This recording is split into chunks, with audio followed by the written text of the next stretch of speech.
கிராம மிஷனரி இயக்கம் வழங்கும் கிராமிய நேரம் என்ற இந்த நிகழ்ச்சிக்கு உங்களை அன்புடன் வரவேற்கிறோம்.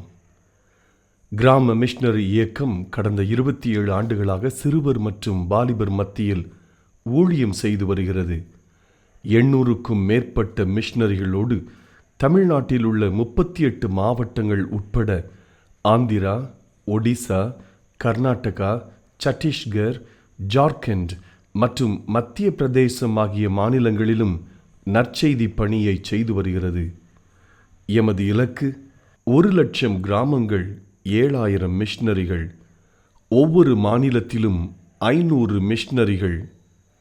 எமது தரிசனம் என் ஆட்டுக்குட்டிகளை மேய்ப்பாயாக என்ற வசனத்தின்படி கிராமங்களில் உள்ள சிறுவர் மற்றும் வாலிபர்களை கிறிஸ்துவுக்குள் வழிநடத்தி அவர்கள் மூலம் கிராமங்களை சுவிசேஷ மயமாக்குதல், சந்திக்கப்படும் சிறுவர் மற்றும் வாலிபர்களை நாளைய தலைவர்களாகவும் ஊழியர்களாகவும் உருவாக்குதல், ஒவ்வொரு கிறிஸ்தவரையும் ஆத்தும ஆதாயம் செய்கிறவராக மாற்றுதல்.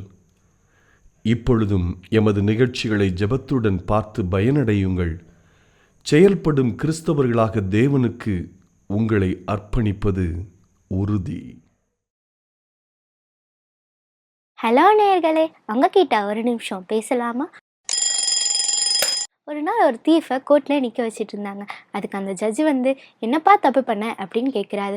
அதுக்கு அந்த தீஃப் எதுவுமே சொல்லாமல் அழுதுகிட்டே நிற்கிறான். அவனுக்கு கொடுக்கப்பட்ட டைமும் முடிஞ்சு போயிடுது. கடைசியில் அவன் தான் தீஃப்னு உறுதியாயிருது.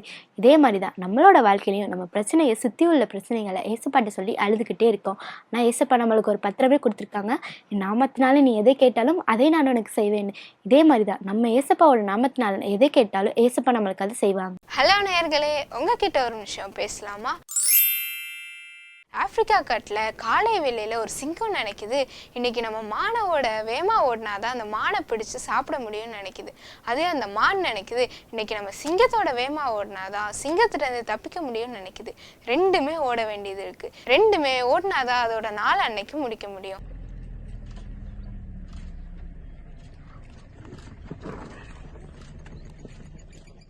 அதே மாதிரிதான் நேயர்களே, சங்கீதம் 1லையும் நிற்காதே நடக்காதே உட்காராதேன்னு போட்டிருக்கு. நமக்குன்னு வைத்திருக்கிற ஓட்டத்துல பொறுமையோட ஓடினாதான் நம்மளோட இலக்கை நம்ம அடைய முடியும்.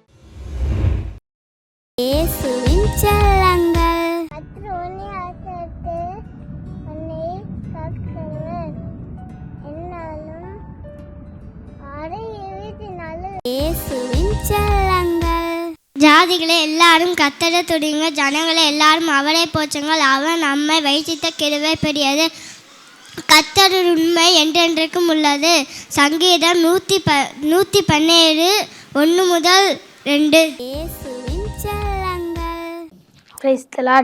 133ஆம் சங்கீதம். தாவீது பாடின ஆரோகண சங்கீதம்.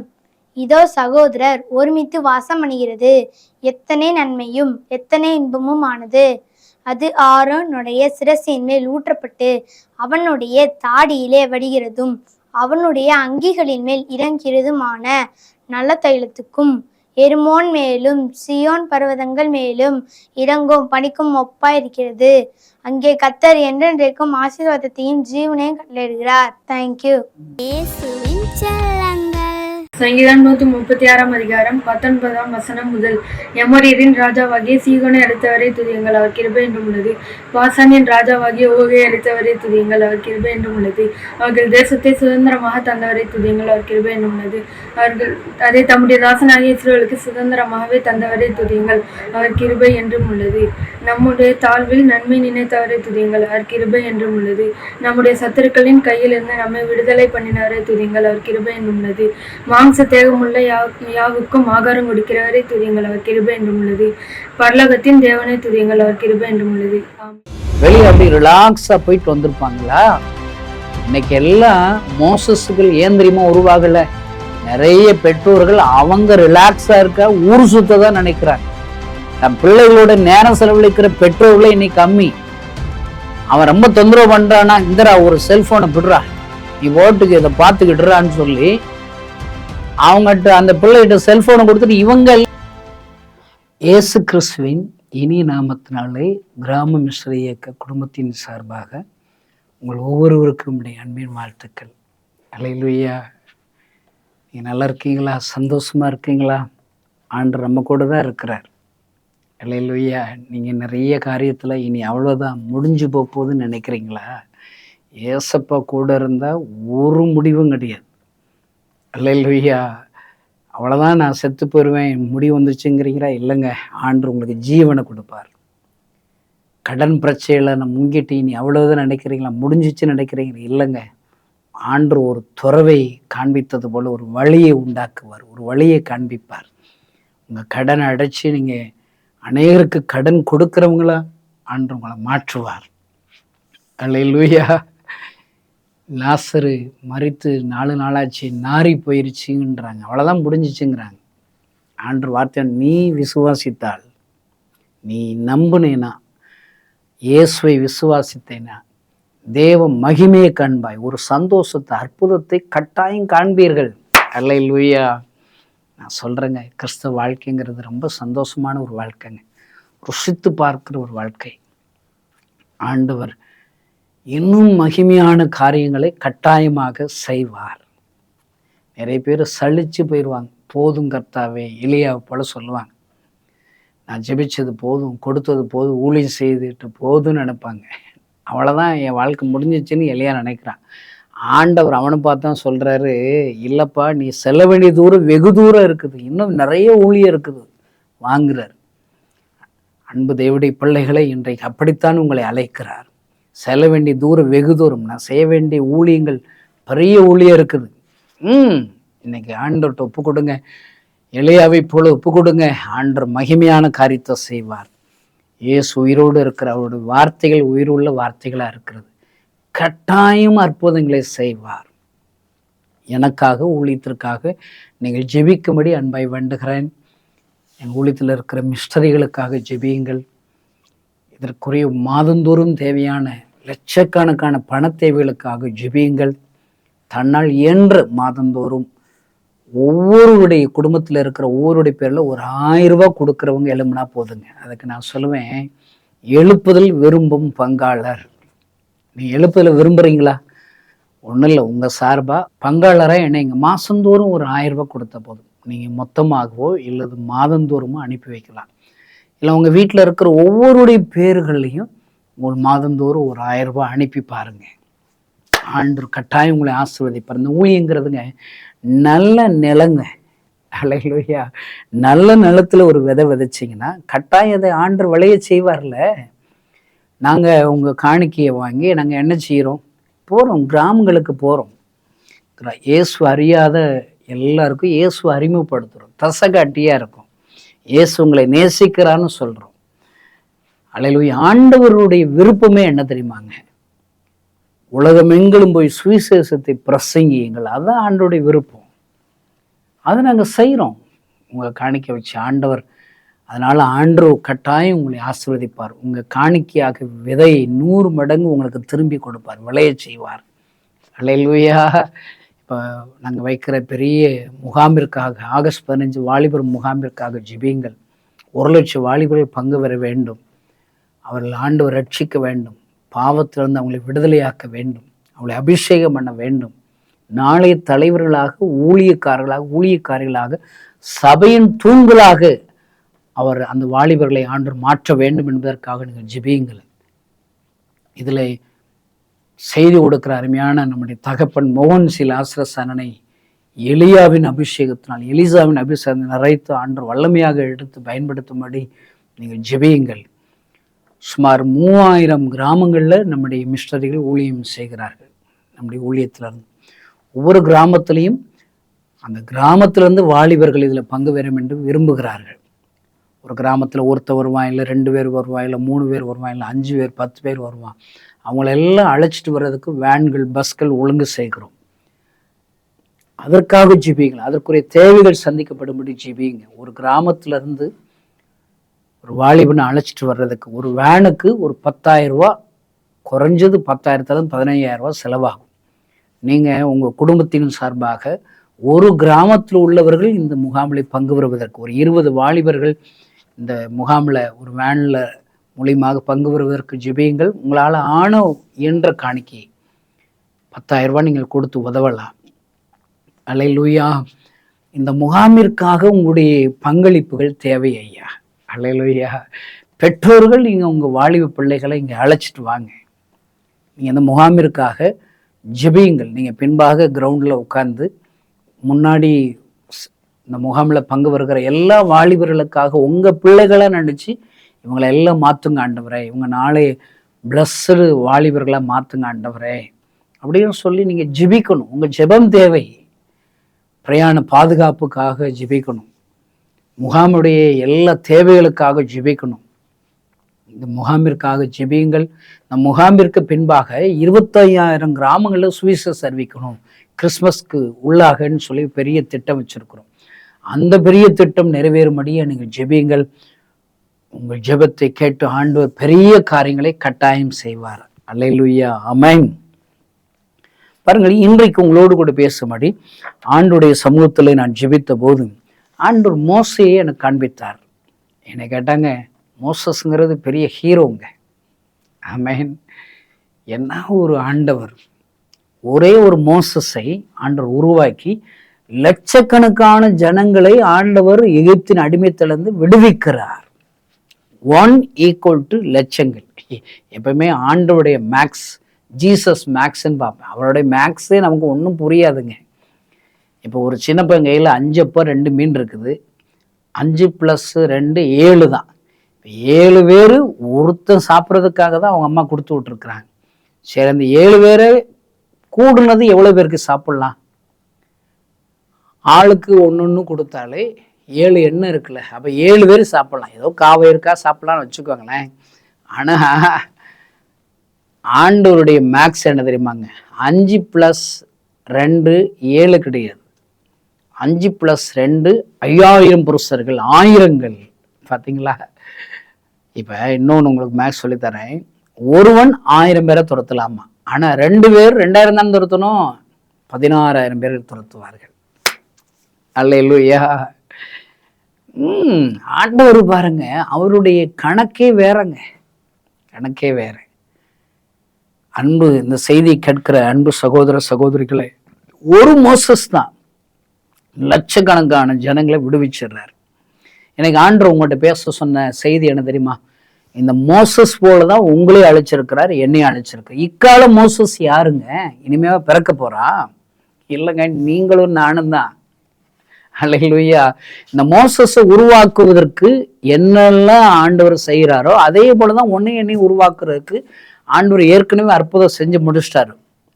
உங்களை மோசஸ் உருவாக்க ஆண்டவர் என்ன செஞ்சாரு? முன்குறிக்கிறார். தாயின் கருவலை உருவாவதற்கு முன்னே மோசஸை முன்குறித்திருக்கிறார்.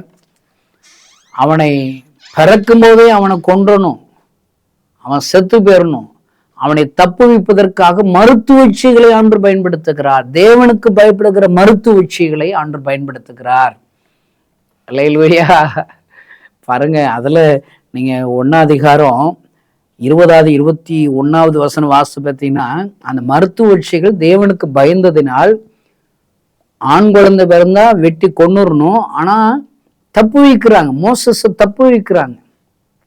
ஆனா இத நிமித்தம் 20வது வசனம், இத நிமித்தம் தேவனுக்கு பயந்து மோசஸை தப்பு நிமித்தமாக ஆண்டவர் மருத்துவச்சிகளை அவருடைய குடும்பத்தையும் தலைக்க செய்தாராம். அல்லேலூயா. அந்த செய்தியை கேட்கிற உங்களுக்கு ஒரு செய்தி சொல்றேன். நீங்க ஆசீர்வதிக்கப்படணுமா? உங்க குடும்பம் தலைக்கும்படி செய்யணுமா? குடும்பத்தில் உள்ள ஒவ்வொருவரும் அற்புதம் பெறணும்னு சொல்லி விரும்புறீங்களா? நீங்க மோசஸ் உருவாவதற்கு உங்களுடைய பங்களிப்பை கொடுக்கணும். 1,00,000 வாலிபர்களை மோசஸாக உருவாக்குவதற்கு உங்களுடைய பங்களிப்பை ஆண்டவர் கொடுப்பீர்கள். ஆனால் இதன் நிமித்தம் மருத்துவச்சிகளை ஆசீர்வதித்தது போல உங்களை உங்கள் குடும்பத்தையும் ஆசீர்வதிப்பார். அல்லேலூயா. பாருங்க, இந்த மோசஸை உருவாக்குவதற்கு இந்த மருத்துவச்சிகளை ஆண்டவர் தான் எழுப்புகிறார். ஆண்டவர் தான் எழுப்புகிறார். அன்பு சகோதரனே சகோதரியே, உடனே நீ எந்த ஹாஸ்பிட்டலில் பிறக்கணும், எந்த டாக்டர்ஸ் உனக்கு பிரசவம் பார்க்கணும், நீ பிறப்பதற்கு எந்த மனிதர்கள்லாம் பயன்படுத்தினா அவர் முன்குறிச்ச ஆட்கள் தான் பயன்படுத்திடுவார். நீ பாட்டுக்கு நீங்கள் பிறக்கும்போது மாடு மேய்க்கிற ஒருத்தன் டாக்டரா இருக்கிறான், ஒரு போலி டாக்டர் நீ ஹாஸ்பிட்டலில் பிறக்கும் போது இருந்தாருன்னா நினைச்சு நீ செத்து போயிருப்ப, நான் செத்து போயிருப்பேன். ஆண்டவர் கிருபையினாலே மருத்துவச்சிகளை அனுப்பாரு. இது பிறக்க போகிற என் பிள்ளைப்பா, மோசஸ்பா, இவனுக்கு பிரசவம் பார்க்கறதுக்கு எனக்கு பயப்படுகிற மருத்துவ உச்சிகளை தான் அனுப்பணும். ஆண்டவர் மருத்துவ உச்சிகளை நம்பி பயன்படுத்துகிறார். அல்லேலூயா, என்ன அற்புதம் பாருங்க. மோசஸ் உருவாக்குறதுக்கு மருத்துவ உச்சிகளை பயன்படுத்துகிறார். பாருங்க, ஆண் குழந்தை பிறந்தாச்சு. இப்ப தாய் பாருங்க, நல்ல தாயாரை பயன்படுத்துகிறார். ரெண்டாவது ஆண்டவர் பயன்படுத்துற பெரிய பாத்திரம் வைராக்கியமான ஒரு தாயார். பிள்ளை மேல அவ்வளவு வைராக்கியம். அல்லேலூயா, எப்படியாவது இந்த பிள்ளையை காப்பாற்றணும்னு சொல்லி 3 மாசம் பெற்ற குழந்தைய ஒளிச்சு வைக்கிறாங்க அந்த அம்மா. அப்பா அசந்து போயிட்டாங்க. நாங்க 3 மாசம் எவ்வளவு தூங்கியிருப்பாங்களா அந்த அம்மா? சரியா சாப்பிட்டுருப்பாங்களா? குளிச்சிருப்பாங்களா? வெளியே அப்படி ரிலாக்ஸா போயிட்டு வந்திருப்பாங்களா? இன்னைக்கு எல்லாம் மோசஸ்கள் ஏந்திரியமா உருவாகல. நிறைய பெற்றோர்கள் அவங்க ரிலாக்ஸா இருக்க ஊர் சுத்ததான் நினைக்கிறாங்க.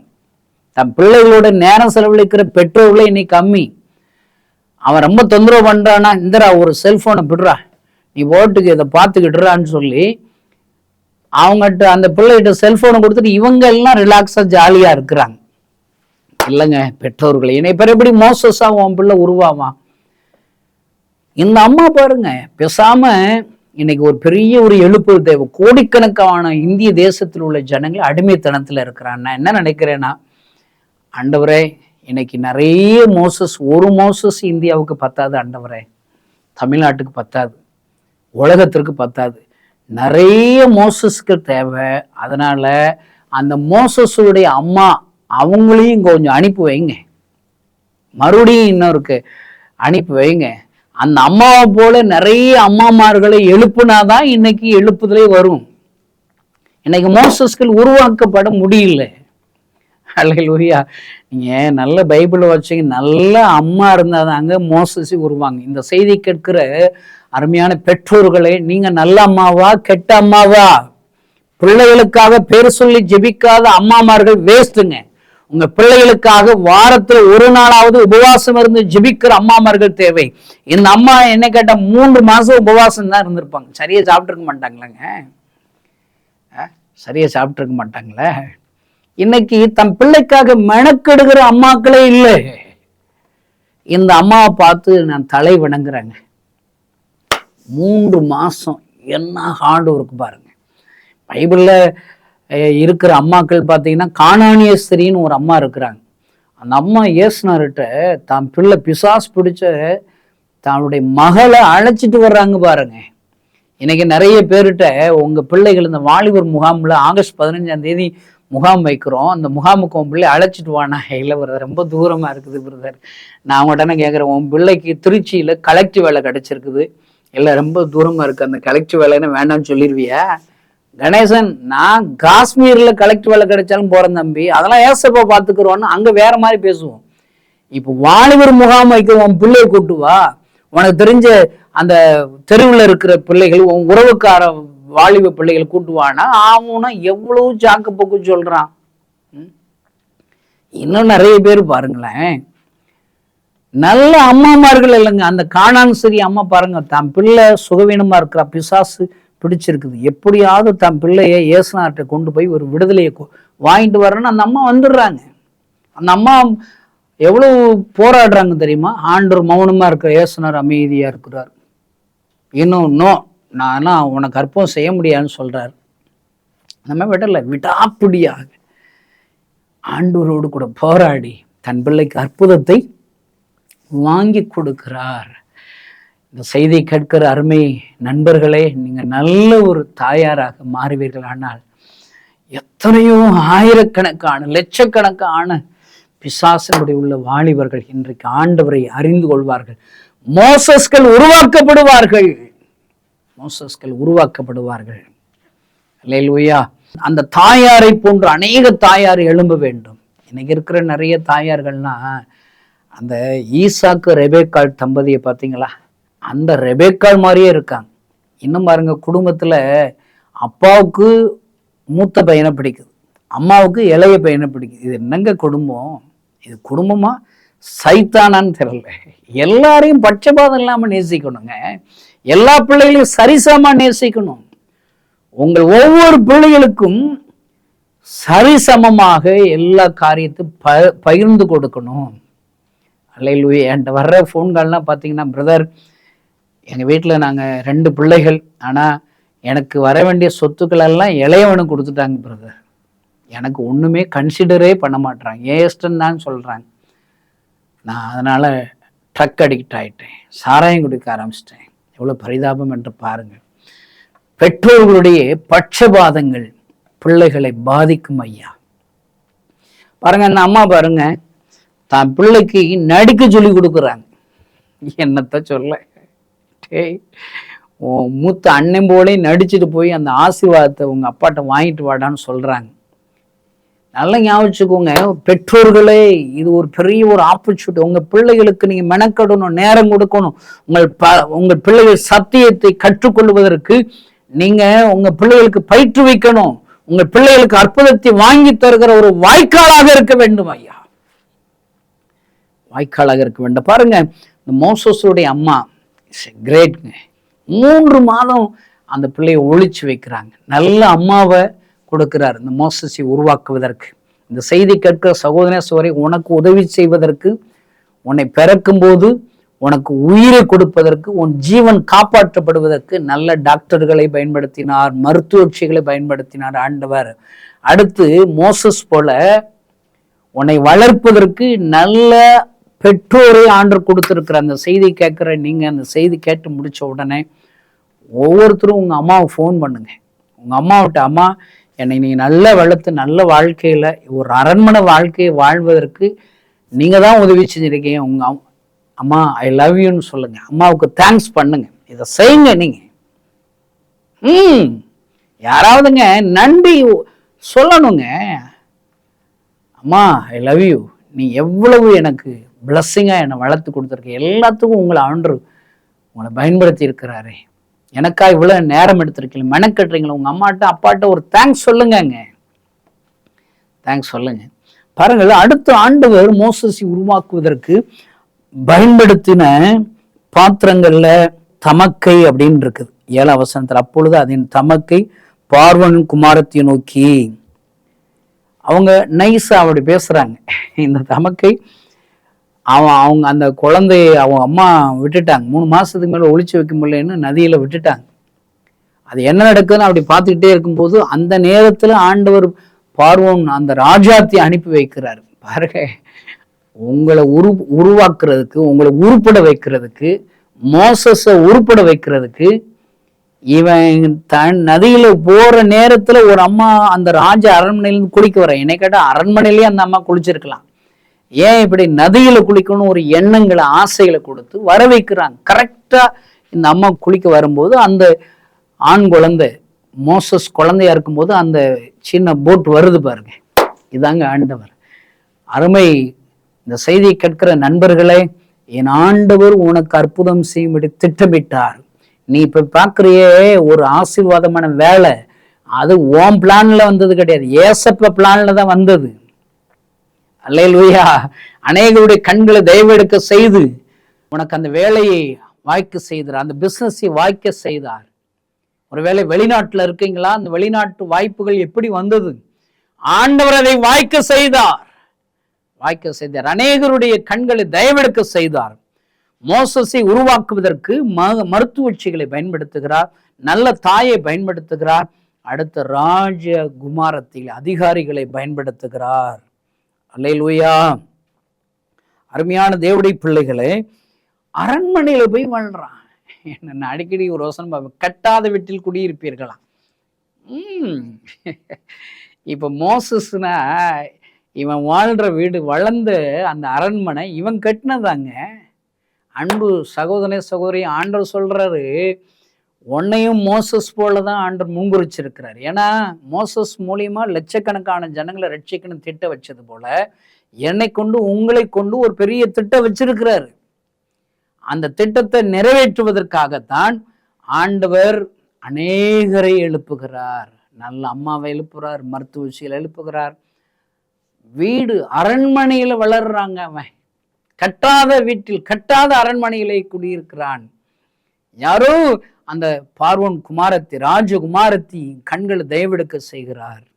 அல்லேலூயா. என்ன அன்பையா, எத்தனை அன்பையா. என்னை ஆண்டவர் முன்குறித்ததினாலே மோசஸ் செய்த அதே அற்புதத்தை தான் எனக்கும் செய்கிறார், உங்களுக்கும் செய்கிறார். நீங்க இப்ப செய்தி கேட்டிருக்கும் போது ஏசப்பாவுக்கு நன்றின்னு சொல்லுங்கங்க.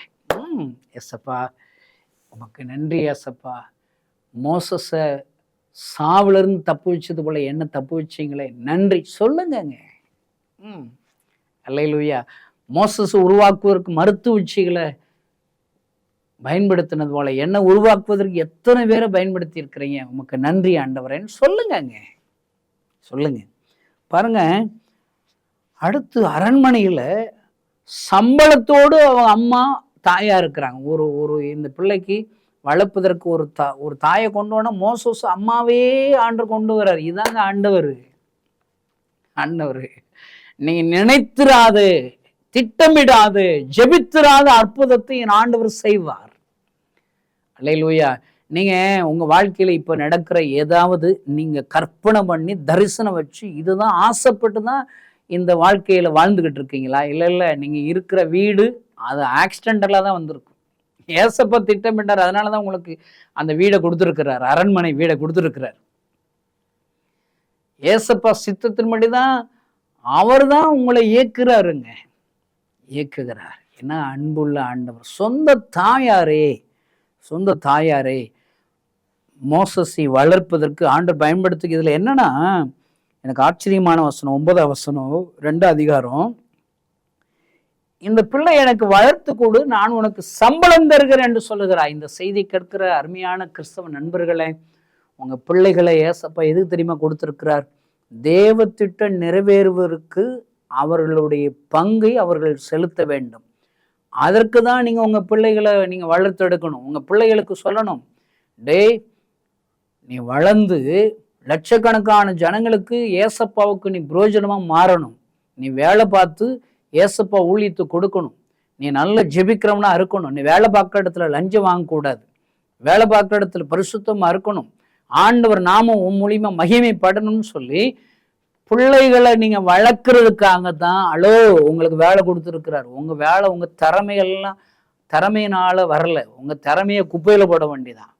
உங்க திறமையினால ஐஸ்வர்யம் ஆசீர்வாதம் வரல. உங்களுக்கு இன்னைக்கு ஆசீர்வாதமா ஐஸ்வர்யத்தோடு இருக்கிறீங்களா? உங்க பிள்ளைகளை ஆண்டவருக்காக வளர்க்கறதுக்கு உங்களுக்கு சம்பளம் கொடுத்துருக்கிறாருங்க. அல்லேலூயா. ஆண்டவர் மோசஸை உருவாக்குகிறார். அந்த மோசஸை கொண்டு லட்சக்கணக்கான ஜனங்கள் விடுவிக்கப்படுகிறார்கள். இப்போ ஆண்டவர் நம்மளுக்கு சொல்ற செய்தி என்ன தெரியுமா? இன்றைக்கு இக்கால மோசஸ் யாருங்க? நானும் நீங்களும் தாங்க.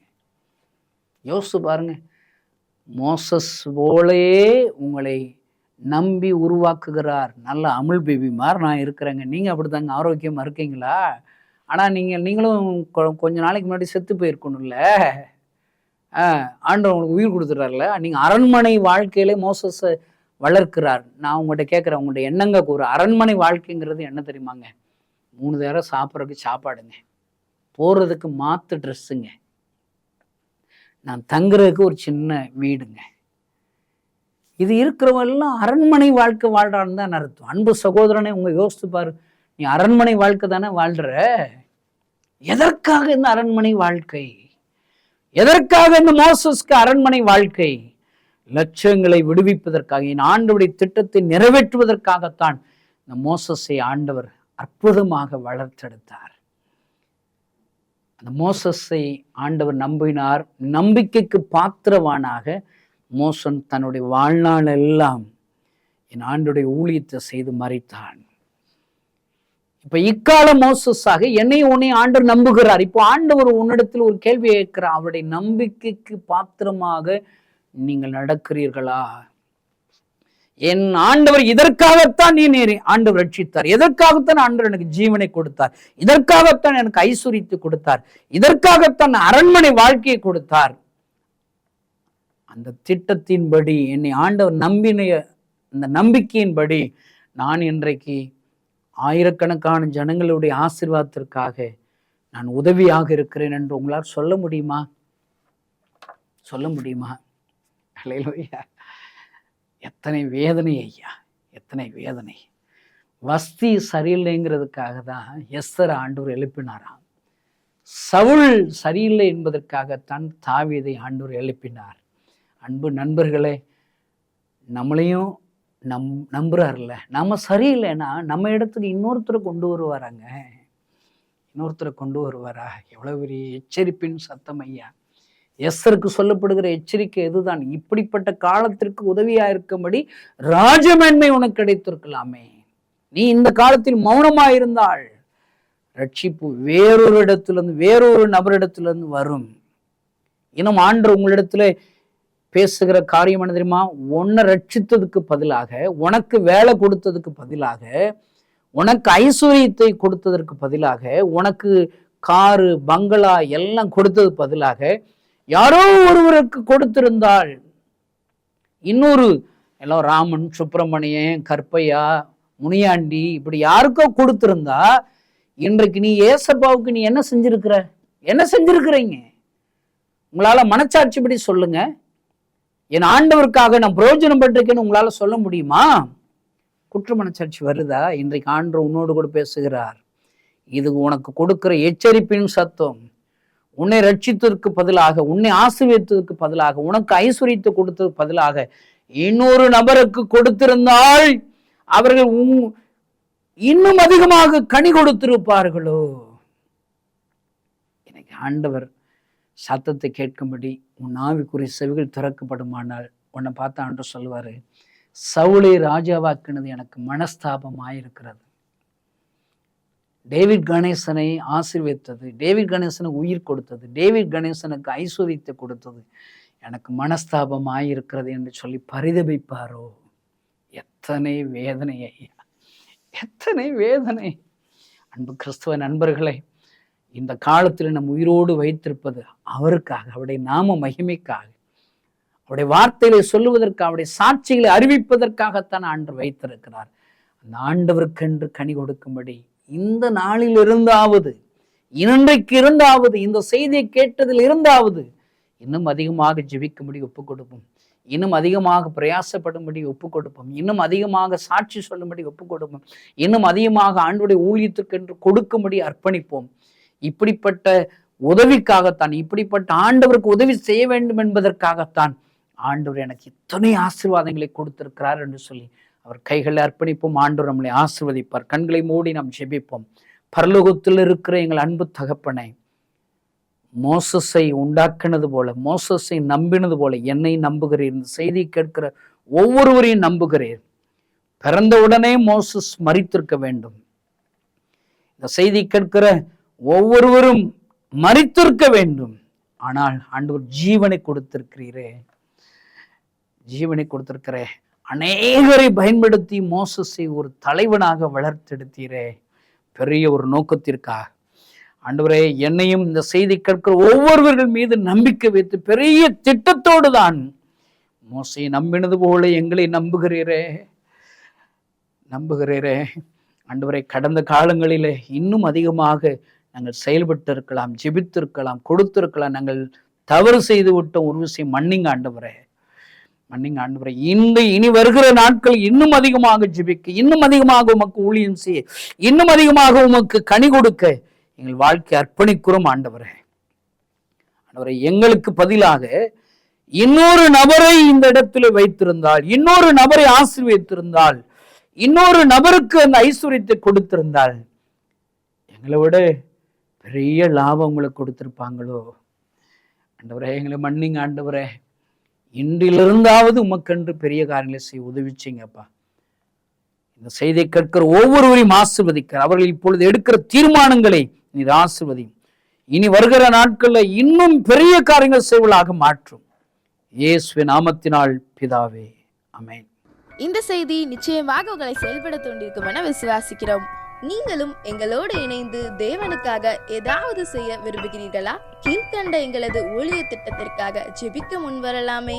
தமிழ்நாடு மற்றும் பிற மாநிலங்களிலும் ஆலயம் கட்ட தேவையாய் உள்ள 1000 கிராமங்களில் இடம் வாங்கி ஆலயம் கட்டப்பட ரூபாய் 5 லட்சமோ அல்லது அதில் ஒரு பகுதியோ கொடுத்து ஆலயம் கட்டி கொடுப்போர் எழும்ப ஜெபியுங்கள். சூனேமியால் எலிசாவுக்கு ஒரு அறை வீட்டை கட்டி கொடுத்தது போல புதிய மிஷனரிகள் தங்கி பயிற்சி எடுப்பதற்கு ரூபாய் 2 லட்சம் கொடுத்து ஒரு மிஷனரி வீட்டை கட்டி கொடுப்போர் எழும்ப ஜெபியுங்கள். நாம் சந்திக்கும் வாலிபர்கள் மற்றும் ஆரம்ப விசுவாசிகளை கிறிஸ்துவுக்குள் வளரச் செய்ய ரூபாய் 300 கொடுத்து முழு வேதாகமும் வாங்கி கொடுப்போர் எழும்ப ஜெபியுங்கள். நாம் பணி செய்யும் 8 மாநிலங்களிலும் உள்ள 880 மிஷனரிகளை மாதந்தோறும் ரூபாய் 10,000 கொடுத்தோ அல்லது இயன்ற காணிக்கையை கொடுத்தோ தாங்குவோர் எழும்ப ஜெபியுங்கள். தமிழ்நாடு மற்றும் பிற மாநிலங்களிலும் துரிதமாக சுவிசேஷம் அறிவிக்கவும் பின்தொடர் பணிக்காகவும் சுவிசேஷ வாகனங்கள் வாங்கி கொடுப்போர் எழும்ப ஜெபியுங்கள். தங்கள் வாலிப மற்றும் சிறு பிள்ளைகள் ரட்சிக்கப்பட, அபிஷேகிக்கப்பட மற்றும் இயேசுவுக்கு சாட்சியுள்ள பிள்ளைகளாக வளர கண்மணி பிள்ளைகள் இயேசுவுக்காக திட்டத்தில் தங்கள் பிள்ளைகளை இணைக்கிற பெற்றோர்கள் எழும்ப ஜெபியுங்கள். இந்தியா முழுவதிலும் இன்னும் துரிதமாக நம் மிஷனரி பணிகள் நடக்க மாதந்தோறும் அல்லது வருடத்திற்கு ஒரு முறையாவது ரூபாய் 1000 கொடுத்து எழுப்புதல் விரும்பும் பங்காளர் திட்டத்தில் இணைகிற அநேகர் எழும்ப ஜெபியுங்கள். மேலும் எங்களோடு தொடர்பு கொள்ள விரும்பினால் திரையில் காணும் எங்கள் முகவரியும் குறித்துக் கொள்ளுங்கள். கிராம மிஷனரி இயக்கம், தபால் பெட்டி எண் 51, விருதுநகர் 626001. இந்த நிகழ்ச்சியையோ அல்லது எங்கள் ஊழியத்தையோ நீங்கள் தாங்க விரும்பினால் எங்கள் தொலைபேசி எண்ணை குறித்துக் கொள்ளுங்கள். 7378000444. கர்த்தர் தாமே உங்களை ஆசீர்வதிப்பாராக.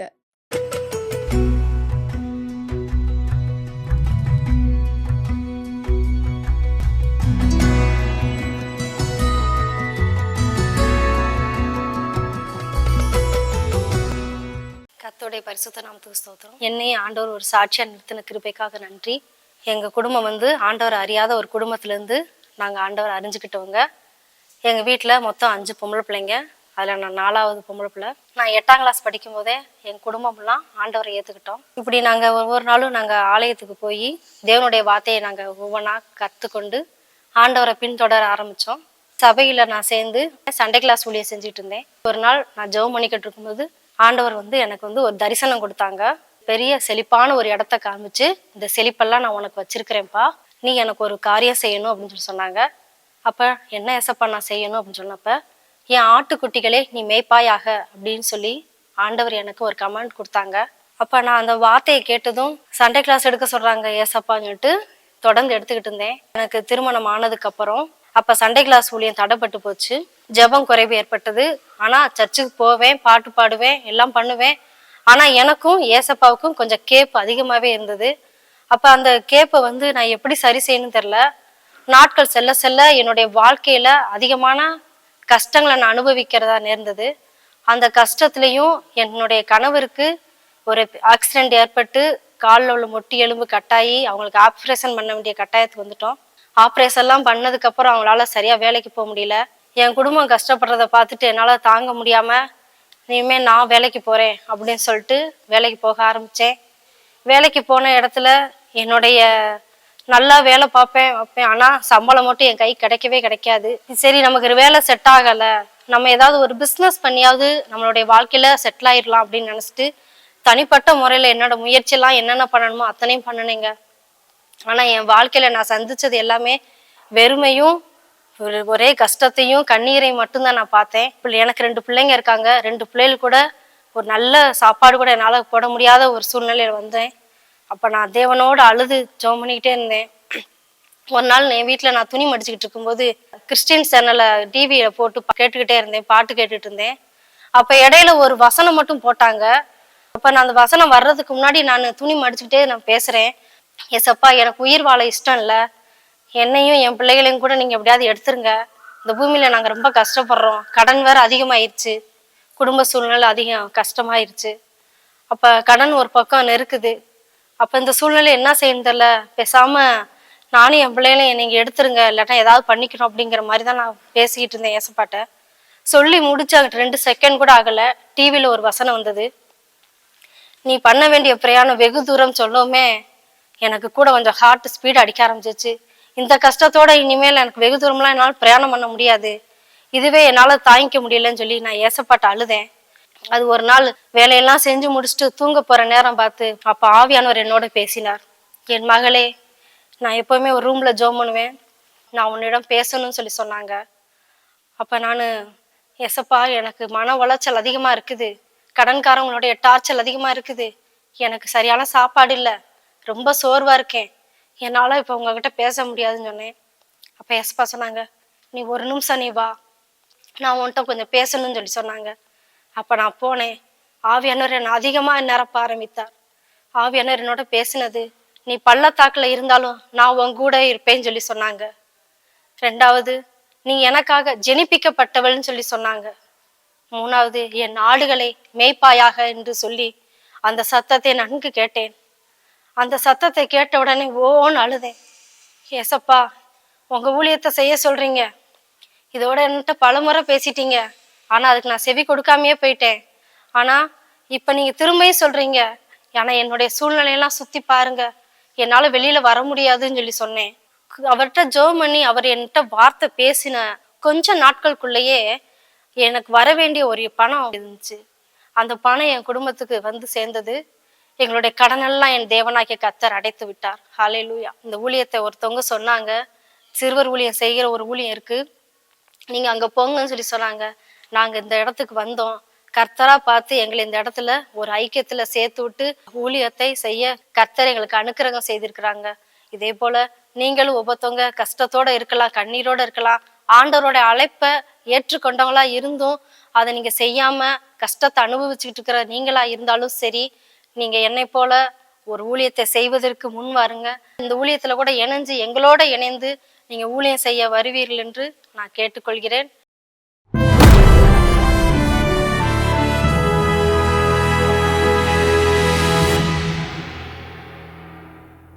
நான் சில நேரம் நினைப்பேன், ஆண்டவர் நேரடியாக என்னிடத்தில் வந்து பேசிவிட்டால் நான் சில விஷயத்தில் நல்லா இருப்பேனோ, கீழ்ப்படிஞ்சிருவேனோ அப்படின்லாம் நானாக நினச்சிக்கிடுவேன். ஒருத்தர் சொல்லி ஒன்று நான் கேட்கல, இதே இது ஜீசஸ் வந்து ஒரு தரிசனத்தில் என்கிட்ட வந்து நின்று பேசினா நான் கேட்டுருவேனா அப்படின்னு சொல்லி நானாக கேட்டு பார்க்குறேன். அப்படிலாம் இல்லைன்னு பைபிள் சொல்லுது. காயினோடு நேரடியாக ஆண்டவர் பேசுகிறார். அப்போ யாரோ சொல்லி, ஒரு மனிதர் சொல்லி நான் கேட்காத ஒரு வார்த்தையை இயேசுவே நேரடியாக என்னிடத்தில் வந்த பேசினா கூட அப்படிலாம் கேட்டுற மாட்டோம். அது ஒரு வஞ்சனை. ஆண்டவர் பேசினா நான் செய்வேன் அப்படின்னு சொல்கிறது, நான் ஒபே பண்ணுவேன் அப்படிங்கிறது நம்மை நாமே ஏமாற்றி கொள்ளக்கூடிய ஒன்று. ஊழியத்தில் பார்க்குறேன், ஆண்டவர் நேரடியாக வந்து என்கிட்ட சொல்லிட்டு அந்த ஊழியத்தை செஞ்சிருவேனா அப்படின்னு நானாக கற்பனை பண்ணி பார்க்குறேன். யோனா புஸ்தகம் சொல்லுகிறது இல்லை என்று சொல்லுகிறது. யோனாட்ட யாரோ சொல்லலை, அவருடைய ஸ்தாபனத்தின் தலைவர் சொல்லலை, நீ போய் நினைவாக்கு போப்பா அப்படின்லாம் சொல்லலை. ஆண்டவர் நேரடியாய் சொல்லுகிறார், கீழ்ப்படியவில்லை. அப்போ கீழ்ப்படிய மனதில்லாவிட்டால், கைடன்ஸை கேட்க எனக்கு மனசு இல்லாட்டா, நேரடியாக இயேசுவே என்னிடத்தில் வந்து சொன்னாலும் கேட்க மாட்டேன் என்கிற சத்தியத்தை இந்த வசனங்கள் எல்லாம் என்ன செய்கிறது, நமக்கு சொல்லுகிறது.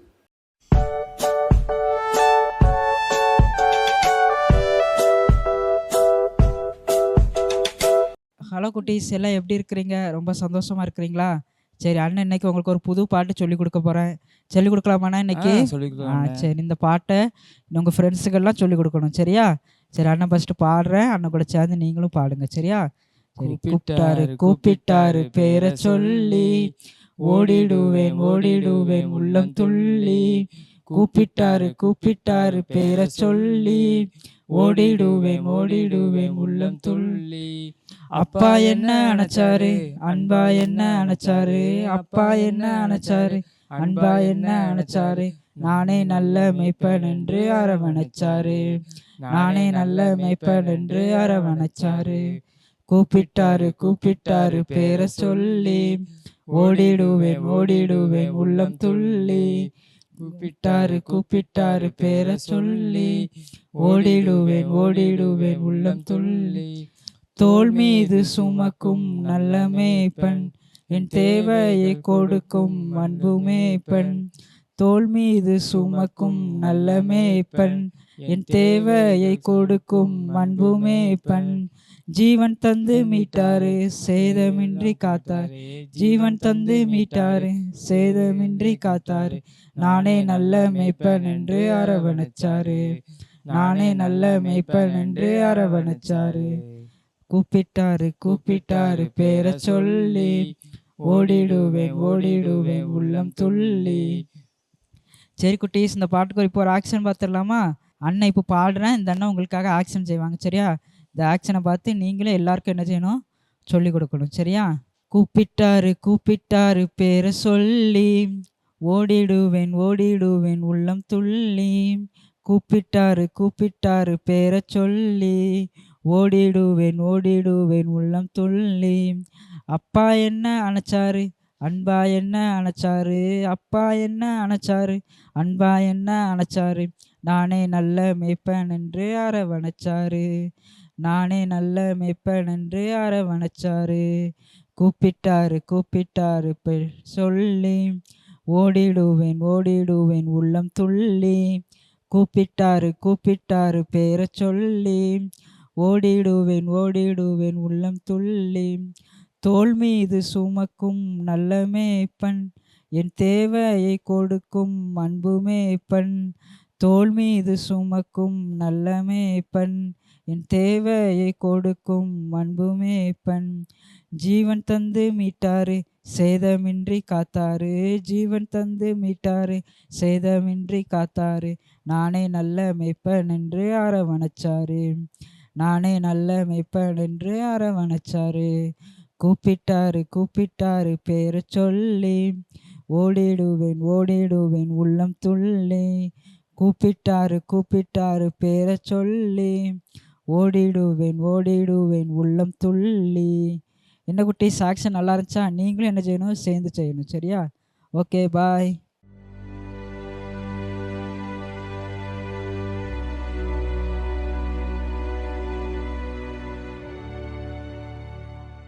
கிராம மிஷனரி இயக்கத்தின் சார்பாக அன்பின் நல்வாழ்த்துக்கள். இன்னைக்கு கூட நம்ம ஒரு மிஷனரி ஸ்டோரியை பார்க்க போகிறோம். இடையான்குடியில் பணியாற்றி வந்த கால்வெல் பேராயர் அவங்களுக்கு மொத்தம் 7 பிள்ளைங்க இருந்தாங்க. அதில் 4 ஆண் பிள்ளைங்க, 3 பெண் பிள்ளைங்க.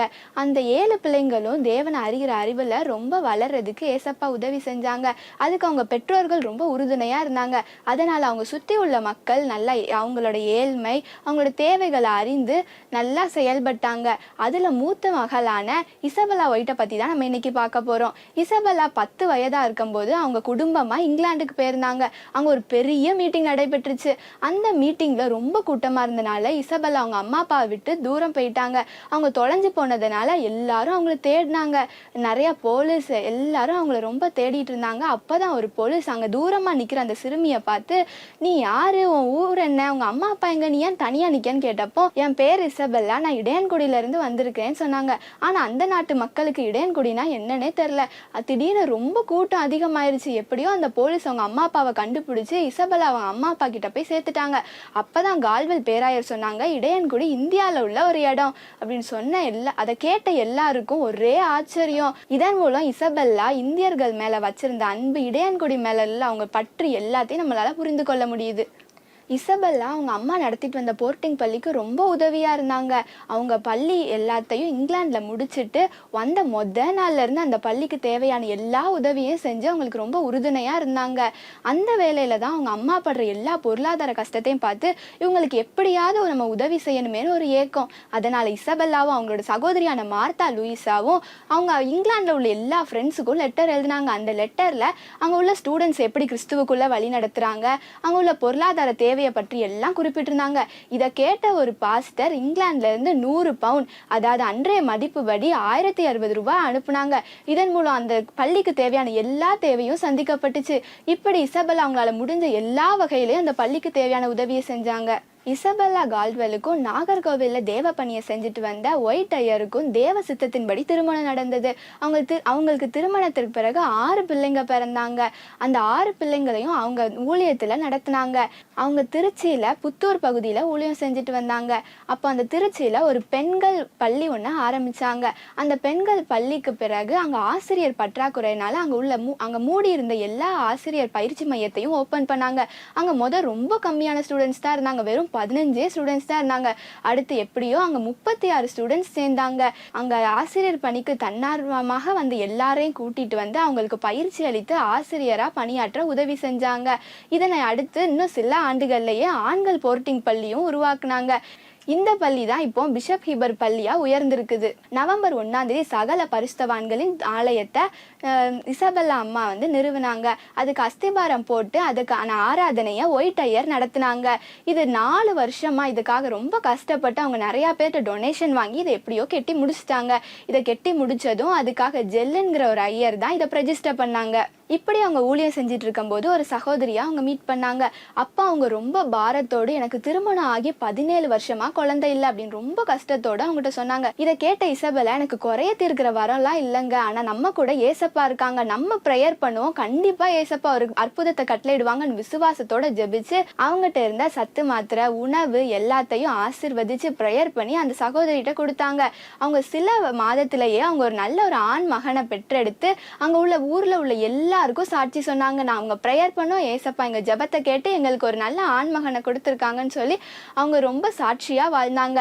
இப்படி அவங்க நிறைய அற்புதத்தை ஜெபத்தால் செஞ்சாங்க. திருச்சியில் அவங்க 32 சர்ச்சை உருவாகிறதுக்கு காரணமாக இருந்தாங்க. இன்னும் அநேக மக்களுக்கு மருத்துவ உதவி செஞ்சாங்க. இன்னும் ஆயிரக்கணக்கான மக்களுக்கு சுவிசேஷத்தை அறிவிச்சாங்க. இப்படி அவங்க சுகம் சொத்து சொந்தம் எல்லாத்தையும் விட்டு ஏசப்பாவுக்காக இந்தியர்கள் கிறிஸ்துவ அறியணும்னு அவங்க வாழ்க்கையை ஒப்பு கொடுத்தாங்க. நம்ம என்ன செஞ்சுருக்கோம், நம்ம ஏசப்பாக்காக எதை இழந்தோம், இன்னும் நம்ம என்னெல்லாம் செய்ய போகிறோம், எல்லாத்தையும் நம்ம சற்று நேரம் சிந்திப்போம். ஆண்டவராகிய இயேசு கிறிஸ்துவின் இனிதான நாமத்தில் அன்பின் வாழ்த்துக்களை தெரிவித்துக் கொள்கிறேன். நம்முடைய கிராம மிஷனரி இயக்க ஊழியம் கடந்த 27 ஆண்டுகளுக்கு மேலாக கிராமங்களில் உள்ள சிறுவர்கள் மற்றும் வாலிபர்களை நம்ம சந்தித்து வருகிறோம். சந்திக்கிற வாலிபர்களுக்கென்று வருடத்திற்கு ஒரு முறை மாபெரும் வாலிபர் முகாம் ஒன்றை நடத்துவது வழக்கம். அதன்படி இந்த ஆண்டு வருகிற ஆகஸ்ட் 15ஆம் தேதி தமிழகத்தின் மைய பகுதியான திருச்சியில் வைத்து ஒரு எழுப்புதல் வாலிபர் முகாம் ஒன்றை நடத்த திட்டமிட்டிருக்கிறோம். இந்த முகாமிற்கான நோக்கம் என்ன அப்படின்னு சொன்னா, அதுல கலந்து கொள்ள போகிற 1,00,000 வாலிபர்களுடைய இருதயங்களும் தேவனுக்கு நேராய் திருப்பப்பட வேண்டும். அது மாத்திரம் அல்ல, இந்திய தேசத்தின் எழுப்புதல்ல நம்முடைய வாலிபர்கள் எல்லாம் தங்களுடைய பங்களிப்பு கொடுக்கணும். எழுப்புதல்ல தேவன் வாலிபர்களை பயன்படுத்தணும் அப்படிங்கிற நோக்கத்தோடு இந்த முகாமை நாங்கள் ஆயத்தப்படுத்தி இருக்கிறோம். இந்த முகாமிற்காக நீங்கள் ஒவ்வொருவரும் ஜெபிக்கும்படி உங்கள் அன்போடு கேட்டுக்கொள்கிறேன். ஒருவேளை இதை பெற்றோர்கள் பார்த்து கொண்டிருப்பீங்க அப்படின்னு சொன்னா, அவங்களுடைய பிள்ளைகளை கட்டாயம் நீங்கள் இந்த முகாமுக்கு அனுப்பி வையுங்கள். நம்பிக்கையோடு விசுவாசத்தோடு என் பிள்ளையோட வாழ்க்கை மாறும் அப்படிங்கிற விசுவாசத்தோடு நீங்க உங்க பிள்ளைகளை அனுப்பி வையுங்கள். கர்த்தர் அவர்கள் வாழ்க்கையை மாற்றுவார். ஆண்டவராகிய கர்த்தர் கற்பாறையில வெட்டப்பட்ட கல்லுல தன்னுடைய விரலை வைத்து கற்பனைகளை எழுதி கொடுத்த தேவன். அப்படிப்பட்ட தேவன் உங்களுடைய பிள்ளைகளுடைய வாழ்க்கை கல்லு மாதிரி இருக்குதா, இருதயம் கடினப்பட்டு இருக்குதா, கற்பாறையை போல இருக்குதா, அதை உடைக்க வல்லவர். அதுல தேவன் கிரியை செய்து அந்த இருதயத்தை சதையுள்ள இருதயமாய் மாற்ற வல்லவர். ஒருவேளை இதை போதகர்கள் கேட்டுக்கொண்டிருப்பீங்கன்னா, உங்களுடைய சபையில உள்ள வாலிபர்களை நீங்கள் அழைத்து கொண்டு வரும்படி உங்களை அன்போடு கேட்டுக்கொள்கிறோம். நம்முடைய திருச்சபையின் எதிர்கால சந்ததி நம்முடைய வாலிபர்கள் தான். அவங்க தான் தூணா எழும்பணும். அப்பதான் அடுத்த தலைமுறை கிறிஸ்துவம் ஆண்டவருக்கு நேராய் திருப்பப்படும். அதற்கு உங்களுடைய பிரயாசமாக உங்கள் வாலிபர்களை அழைத்து வரும்படி உங்களை அன்போடு கேட்டுக்கொள்கிறோம். கிராம மிஷனரி இயக்க ஊழியர்களாக தாழ்மையோடு அன்போடு உங்களிடத்துல கேட்டுக்கொள்கிற காரியம், ஆண்டவருக்காக ஒரு சேனையை நம்ம இந்திய தேசத்துல எழுப்பணும். அதுல என்னுடைய பங்களிப்பு ஏதாவது ஒன்று இருக்க வேண்டும்ல. ஒருவேளை இந்திய தேசத்தின் எழுப்புதலை குறித்து ஒரு 4 லைன் பரலோகத்துல எழுதப்படும் என்றால், அதுல உங்களை குறித்தும் என்னை குறித்தும் எழுத வேண்டும். எழுப்புதல்ல நான் ஒரு பங்காய் நான் இருக்க வேண்டும் என்ற ஒரு ஆசையோடு உங்களால் இயன்ற பிரயாசத்தை இந்த முகாமுக்காக எடுங்க. அந்த பிள்ளைங்களை, வாலிபர்களை நீங்கள் அந்த மொராய் சிட்டி வளாகத்துக்குள்ள கொண்டு வருகிறது வரைக்கும் தான் உங்களுடைய பொறுப்பு. அதற்கு மேல் அது கர்த்தருடைய பொறுப்பு. ஆண்டவர் அவர்களை தொடுவார். அவர்கள் உள்ளங்களை தேவன் உடைப்பார். அன்றைக்கு நடைபெறுகிற ஏதாவது ஒரு நிகழ்ச்சியில ஒரு பகுதி அவர்கள் நிச்சயமாய் அவர்களை தொடும். கட்டாயம் அவர்கள் வாழ்க்கை மாற்றப்படும். அவங்க மாறினா நம்ம வீடு எவ்வளோ சந்தோஷமா இருக்கும்ல. வீட்டில் இருக்கிற இன்றைக்கு கவலைக்கு காரணம் என்ன? வாலிபர்களுடைய வழி தவறிய வாழ்க்கை தான் குடும்பத்தின் சந்தோஷத்தை சமாதானத்தை கெடுக்கிறது. அவங்க கர்த்தருக்குள்ள வளர்ந்துட்டாங்கன்னா குடும்பம் சந்தோஷமாயிரும். அது நிமித்தம் தேசம் ஆசீர்வதிக்கப்பட்டு விடும். தேவன் உங்களுடைய என்னுடைய பிரயாசத்தை, முயற்சியை தேவன் எதிர்பார்க்கிறார். நம்ம முயற்சி செய்து ஆண்டவர் பக்கத்துல வாலிபர்களை கொண்டு போய் விடுவோம். தொடுவது ஆண்டவர், அவர்கள் வாழ்க்கையை மாற்றுவது ஆண்டவர். இந்த முகாமிற்காக தொடர்ந்து ஜெபிக்கும்படி உங்களை அன்போடு கேட்டுக்கொள்கிறேன். இப்பொழுதும் நாம் எல்லாரும் இணைந்து ஒரு நிமிடம் இந்த முகாமிற்காக கருத்தோடு ஜெபித்து விடலாமா? அன்பின் பிதாவே, ஆண்டவரே, ஆகஸ்ட் 15 திருச்சியில வைத்து நடைபெற போகிற வாலிபர் எழுப்புதல் முகாமுக்காக நாங்கள் இந்த நேரத்தினுடைய சமூகத்துல வருகிறோம் ஐயா. ஆண்டவரே, கர்த்தருடைய ஆவியானவர் எங்கு உண்டோ அங்கு விடுதலை உண்டு. அந்த வளாகம் முழுவதிலும் தேவனுடைய ஆளுகை இருக்கட்டும், தேவனுடைய பிரசன்னம் இருக்கட்டும். வேடிக்கை பார்ப்பதற்காகவோ கடமைக்காகவோ எப்படிப்பட்ட சூழ்நிலையில வாலிபர்கள் வந்தாலும் அவருடைய வாழ்க்கையை கர்த்தர் தொட்டு விடுவீராக. அவருடைய இருதயங்கள் திருப்பப்படட்டும் ஐயா, உமக்கு நேராய் திருப்பப்படட்டும்னு சொல்லி ஜெபிக்கிறோம். இந்திய தேசத்தின் எழுப்புதலுக்கான ஆயுதங்களை அந்த இடத்துல நீங்க தெரிந்து கொள்வீராக என்று சொல்லி ஜெபிக்கிறோம். ஒரு யுவான் ராபர்ட்ஸ் கர்த்தருக்காக வைராக்கியமாய் நிற்கிற ஒரு வில்லியம் கேரி அந்த இடத்துல தெரிந்து கொள்ளப்படட்டும்னு சொல்லி ஜெபிக்கிறோம். எங்களை அர்ப்பணிக்கிறோம்ப்பா, பெரிய காரியங்களை செய்யுங்க ஆண்டவரே. நீர் கொடுத்த வாக்குத்தத்தம் கர்த்தரின் கை குறுகி இருக்கிறதோ? இல்லவே இல்லை ஆண்டவரே. 1,00,000 வாலிபர்களை ஆண்டவரை கொண்டு வர உம்மால் முடியும் அப்பா. அவர்களை வாழ்க்கையை மாற்ற உம்மால் முடியும் ஆண்டவரே. கர்த்தர் அப்படியே செய்ய போறதற்காக ஸ்தோத்திரம். உடைய நாமத்தை மகிமைப்படுத்த போறதற்காக ஸ்தோத்திரம். ஒரு பெரிய அசைவு, ஒரு பெரிய எழுப்புதல் எங்கள் தேசத்துல, எங்க தமிழ்நாட்டுல நீங்க கொண்டு வர போறதற்காக நன்றி செலுத்துகிறோம். அப்படியே நீங்க செய்ய போறதற்காக ஸ்தோத்திரம். துதி கனம் மகிமையெல்லாம் நமக்கு செலுத்துகிறோம். மீட்பர் இயேசுவின் மூலம் ஜெபிக்கிறேன் நல்ல பிதாவே. ஆமேன், ஆமேன்.